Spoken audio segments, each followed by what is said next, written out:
We have our resident US correspondent, Lawrence Rogak, to talk about those dictators now, particularly Maduro in Venezuela. Welcome to the show, Lawrence.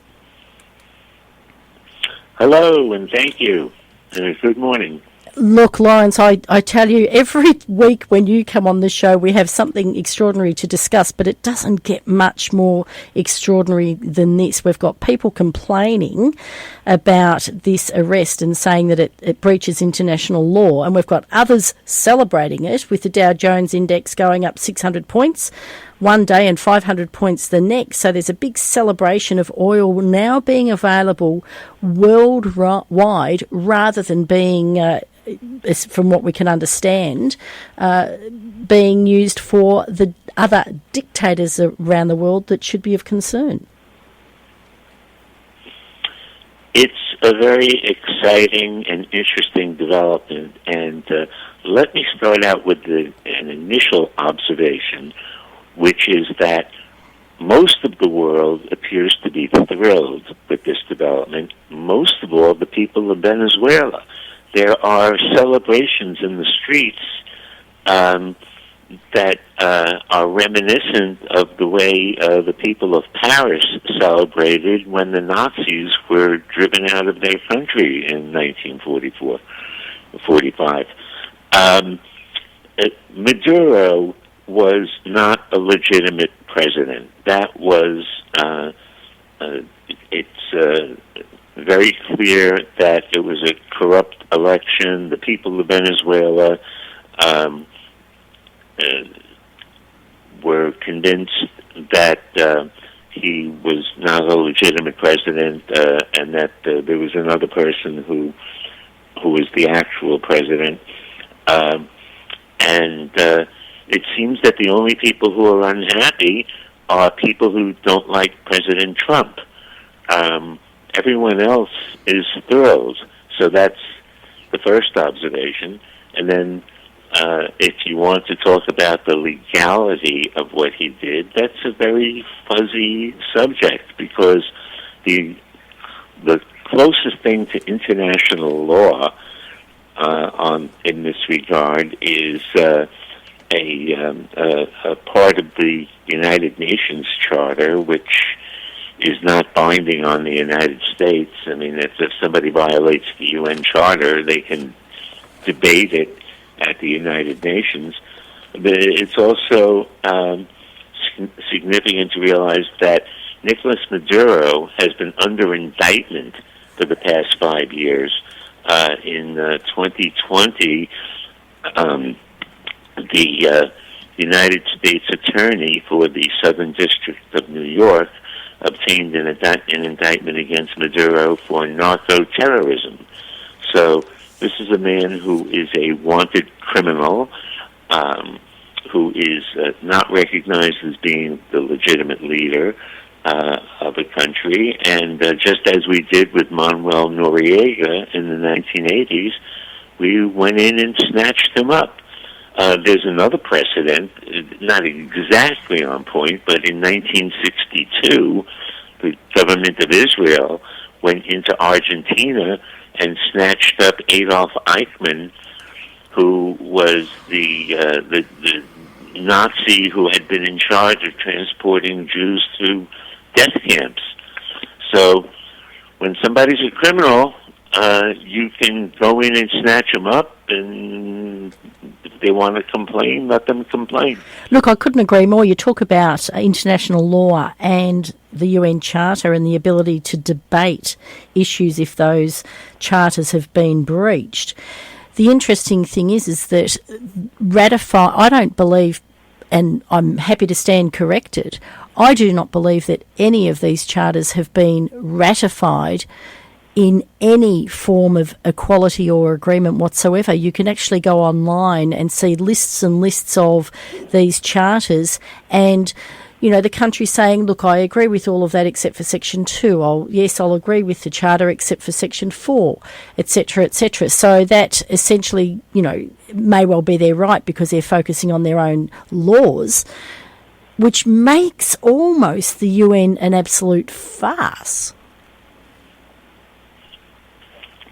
Well, I mean, opinions differ, but if you ask me, the UN is a farce.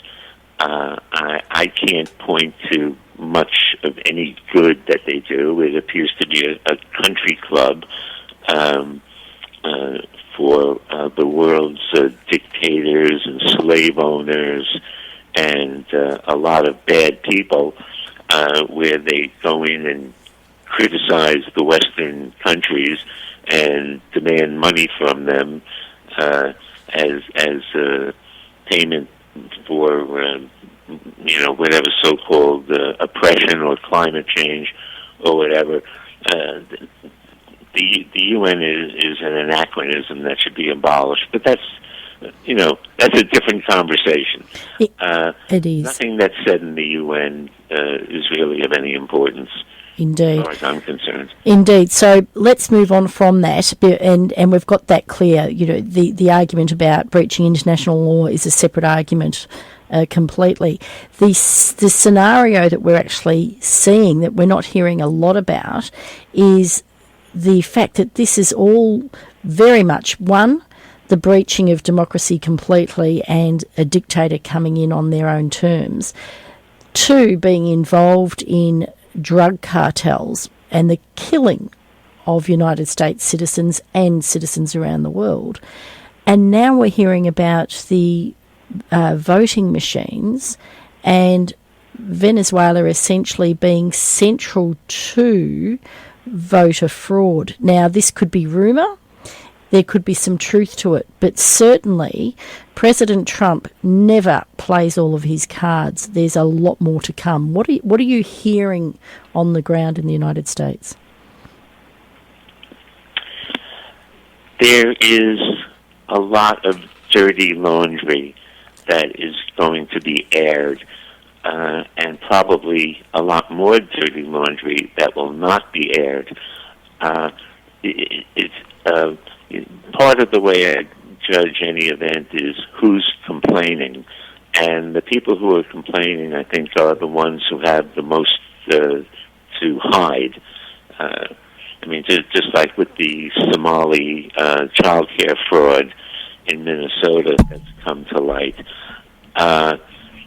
Not only do you have Maduro's hand in drug trafficking, but you also have the fact that Russia and China are heavily invested in Venezuela and its oil and its resources, and using it as a base to push their agendas in South America. And I think that President Trump has very boldly went in and busted up a very lucrative criminal enterprise that is a danger to the Western world. There's going to be a tremendous amount of fallout, which I think the American and Western news media in general are going to try to suppress as much as possible. I mean, you already see that their focus is on whether or not arresting him was legal, as opposed to the good that is coming out of that arrest. And after all, I mean, there are so many points to be made here, one of which is that unlike, in contrast to, say, President Obama's operation against Osama bin Laden, where he was shot to death on sight, Nicolas Maduro is being given his day in court, where he will have legal defense, certainly a sympathetic audience with all the leftists that there are in New York City, including the mayor, and he'll be able to make his case in front of a jury. What's so bad about that? Look, couldn't agree more. So that's yes, it's democracy at its best, essentially, isn't it? And we know the media, excuse me, will continue to hype up whatever it is that they choose based on their own agendas, whether they're, it's socialists or sensationalism or, the far right or whoever it might be. Essentially, we need that democracy to take place to find out exactly what's been going on, and that will happen in that court of law, as you say. The other point with this too, Lawrence, is that we must remember that President Trump likely engaged with the group of Five Eyes, the Five Eyes Intelligence Oversight Council, which is Australia, Canada, New Zealand, UK and the US. That was established just after the Second World War. And the idea of that is that they would share intelligence around the world. And I'm very, very interested to see what the leaders of each of those nations have to say and continue to say as this unfolds. Could it be the end of the Five Eyes? I don't think so. I think that America's Western allies, such as England and Australia and the others, are very shy and reticent about two things, about showing support for President Trump and about showing support for the interests of the West against its opponents, such as parts of the Muslim world and the communist and socialist world. President Trump is a lot like Margaret Thatcher in that he is a vociferous proponent of democracy and capitalism and the Western way of life. I don't think we have any other Western leader who is as much of a cheerleader and champion of the interests of the West, which is a shame, really. But maybe, just maybe, some of these other leaders will finally, put their pants on and speak up. I couldn't agree more. Their own countries. Look, it's interesting, isn't it? Because it's just, this pendulum keeps swinging, and the leader of the free world is the United States president, and about time we've had somebody who's prepared to do something about what is not functioning across the world and what is affecting so many people. Everyone knows how much I admire President Trump, and more importantly, the fact that he is so diligent in his approach. The truth always comes out, and he has taken how many years to speak truth, be mocked, and everything against him to silence him hasn't worked. God is certainly on the West side at the moment. Well, I certainly think so. Trump is a lot like Ronald Reagan if Reagan had grown up on the Lower East Side of New York City. I don't know if you're familiar with it, but in other words, he's a street guy. Yes. But with the heart of Ronald Reagan. Yes. Yeah. No, I couldn't agree more. That street smart and intellect and a very courageous individual. So where do you think we need to be keeping our eyes and ears open on this issue? As we were saying before, the media will play all sorts of games. Social media, we know, puts up truth and opinion and all sorts of things that we have to keep our eyes on as well in terms of what we do believe. Where would you suggest Australians start looking to keep up to date with what's really going on? Well, there's so little in terms of objective media outlets. Not that I'm a big fan of Fox News or any mainstream media outlet, but probably Fox News is going to be the closest to an accurate source in terms of not trying to distract or downplay. I watch a wide range of media outlets, including very partisan left-wing outlets, just to get a flavor of, what everyone is saying.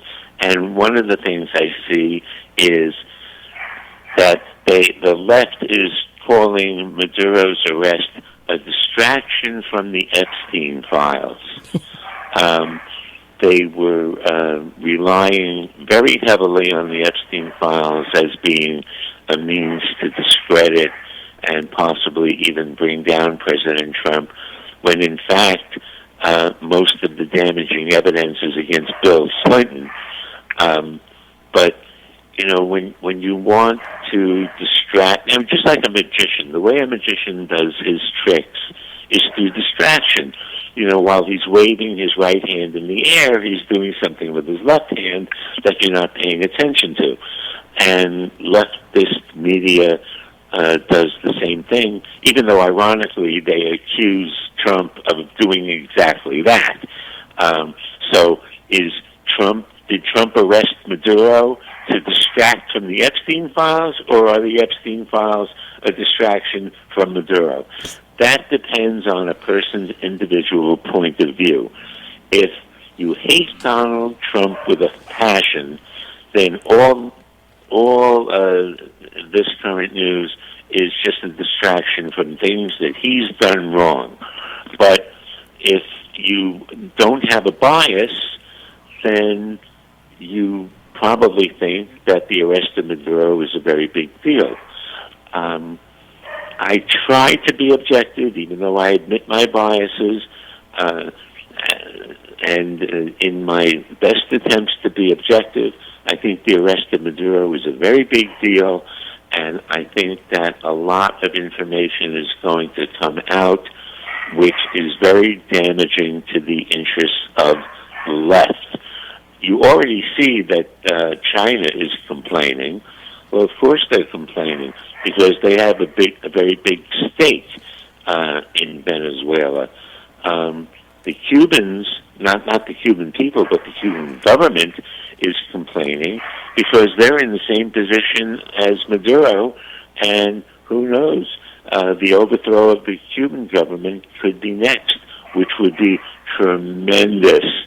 The people of Cuba would be beyond thrilled if their government was overthrown. Well, there we be. There is so much to have with this conversation, isn't there, Lawrence? And it's going to continue in coming weeks, which is why it's so important that you, as our US correspondent, keeps us informed. And I couldn't agree more. Being objective is critical, but you have to also acknowledge and honour your bias, and that's what you do, and I do openly. It doesn't stop us being curious nor being courageous in our discussions. So, Lawrence Rogak, once again, thank you so much for being on the show. Thank you for having me. Pleasure. Talk to you next week.